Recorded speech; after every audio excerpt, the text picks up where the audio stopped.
to start off, start talking about women. So, Frances Perkins, she was appointed the Secretary of Labor in 1933. So she was the first female cabinet member.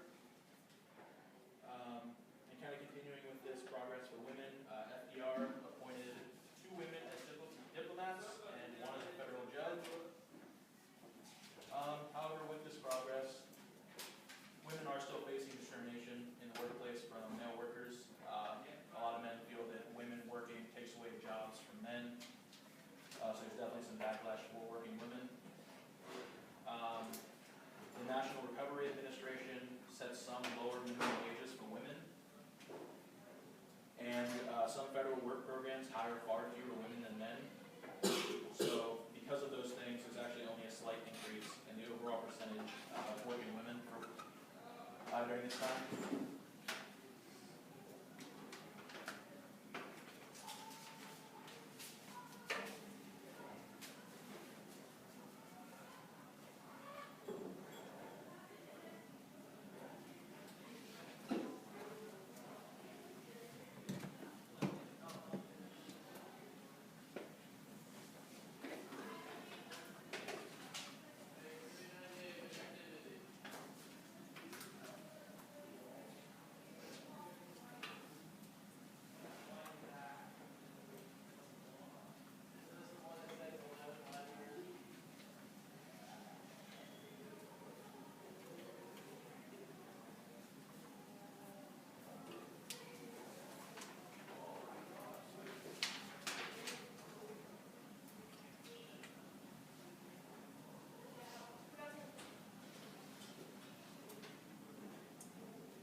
Okay. All right. So next, African American activism. So FDR appoints more than 100 African Americans to government positions, and Eleanor Roosevelt played a big role in this.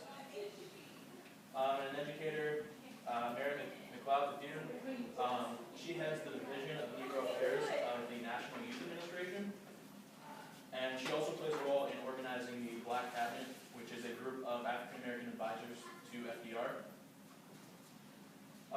Here's an example of still feminist and racist attitudes. So a group, the Daughters of the American Revolution, they refused to hold a concert for Marian Anderson, who's an African American singer. So Eleanor Roosevelt, who was a member of this group, she resigned, and she actually arranged for Marian Anderson to sing on Easter Sunday at the Lincoln Memorial Concert.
Good? Okay, so this part requires some participation from you guys. So, why was having the Black Cabinet so important to Roosevelt's administration and the advancement of African American rights and opportunities? Yeah? Because it shows that he feels the same way about both races, and that they should also have a part in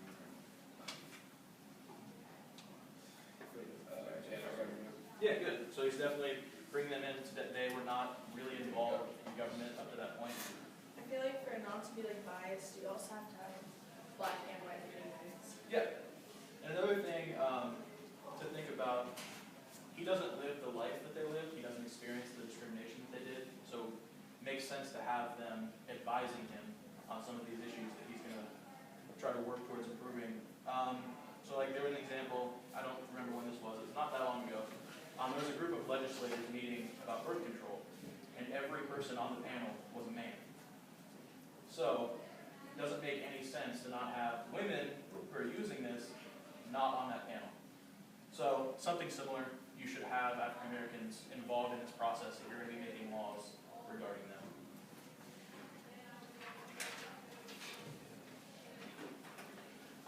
FDR certainly did fall short for a lot of civil rights activists.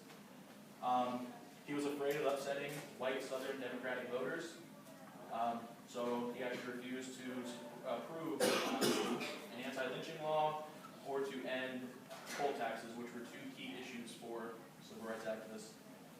And there were New Deal agencies who discriminated against African Americans. They paid them lower wages, and they favored white people. So African Americans, in order to help themselves and protect their workers, they helped organize the Southern Tenant Farmers Union. And despite him falling short of what they expected, they generally did support the Roosevelt administration and the New Deal. And we're going to talk more about why that was later on.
Okay, so next we're going to talk about Mexican Americans during the New Deal era.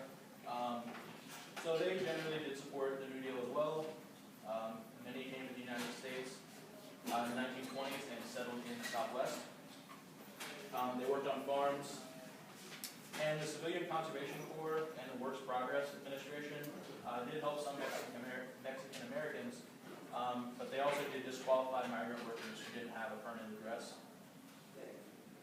So that did prevent them from working and attaining some sort of success in the United States as they came here.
run reservations, and the tribes can elect tribal councils to govern their reservations.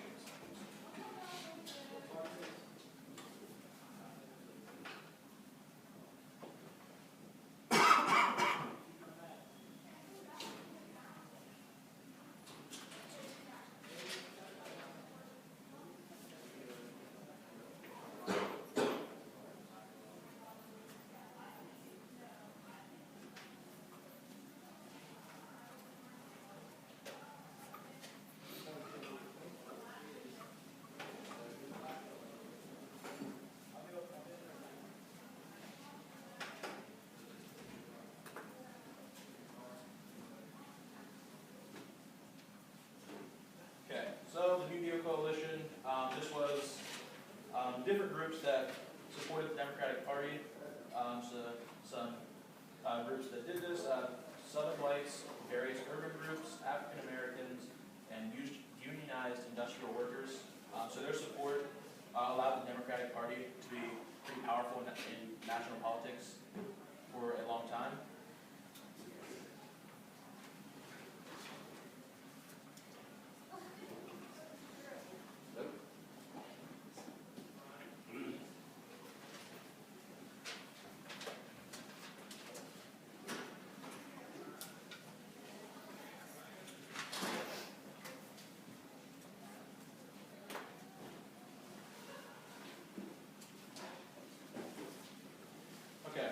So why was Roosevelt able to gain support from such diverse groups of people? So why were these people all coming together to support him? Because he was trying to help them all. Okay. The best he could. Okay. Was there anything specifically that you think that they had in common? They were all highly discriminated against. Well, what we talked about, as far as the New Deal Coalition, the Southern whites also supported him. So is there anything, one issue you think they all had in common that they all would be concerned with, that maybe they could forget some of the others that they disagree with them on? They were all hurt by the Depression. Yes, exactly. So some of these people who may have been opposed to the advancement of African American rights, maybe we're going to let those things go, even though they disagree with it, because in the end, they want to see the economy improve. He's introducing a lot of programs that they think can do that. Okay, so we're going to move on to labor unions. So pro-labor legislation leads unions to donate money for FDR's re-election. From 1933 to 1941, union membership moved from 3 million to over 10 million. The American Federation of Labor traditionally supported craft unions only. You can go ahead. Want to go through it? Yeah, that's fine. I can just come down later. See it. And the Committee for Industrial Organization began to organize for industrial unions as well. And they were actually expelled by the AFL and later became the Congress of Industrial Organizations.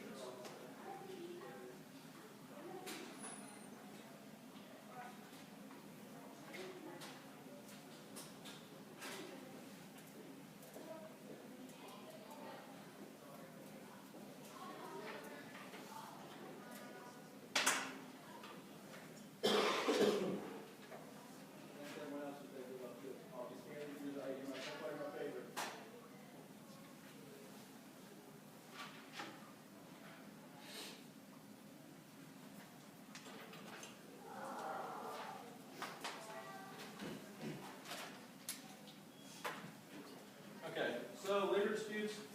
So the sit-down strike actually became a really important bargaining tactic of the 1930s because it prevented owners from hiring strike breakers.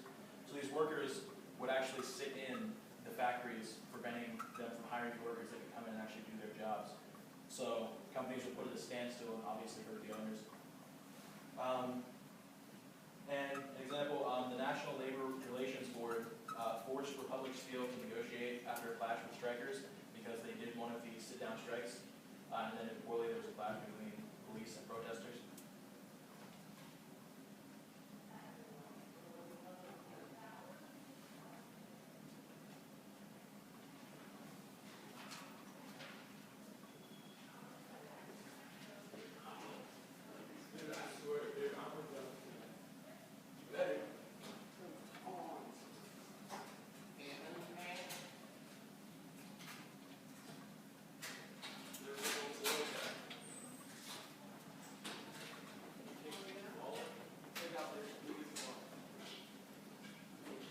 So FDR did win re-election in 1936.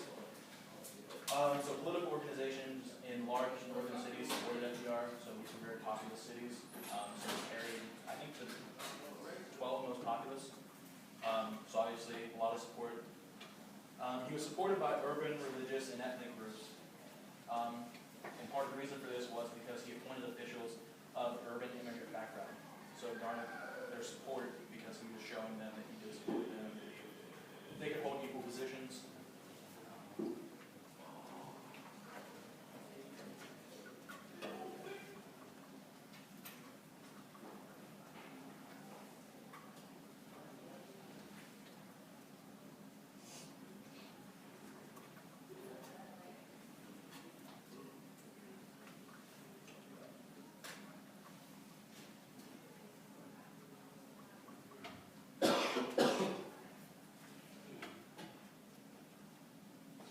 Okay, for this next part, I need you guys to take out a separate piece of paper, put your name at the top of it, and then select it again.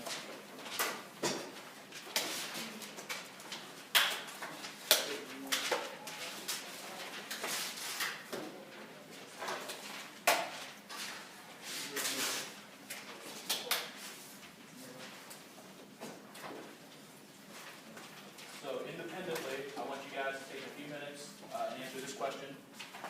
So why did FDR not fully support anti-discrimination measures such as the anti-lynching laws and ending poll taxes?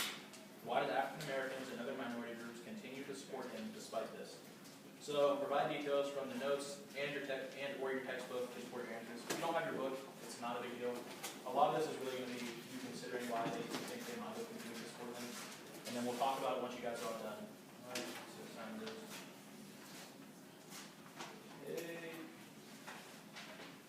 like 8 to 10 minutes, and try to make this. Should probably be like 5 to 6 sentences. You might be able to get a little shorter, but I definitely want to see some detail. So.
whites, particularly white Southern males, and you don't want to look as if he was favoring the blacks. I think the African Americans still supported him despite this because he showed more effort for civil rights than anybody prior to him. Another reason might be because his wife showed a lot of support in civil rights movements as well. That was almost identical to what I had written down, so that was really good. That was good. Yeah, those are the things I wanted to talk about. We heard a lot in this election about like the lesser of two evils. I certainly don't think they viewed FDR as an evil, but he definitely didn't go as far as they had hoped he would. Because, like I said, the anti-lynching laws and the poll taxes were two really big issues for civil rights activists, and he was not going to help them out with those. But yeah, the economic reasons, being hurt from the Great Depression, obviously that was most people's main focus. They needed to make a living in order to survive. If they don't survive, then worrying about the civil rights and things like that aren't going to matter. So yeah, it was good.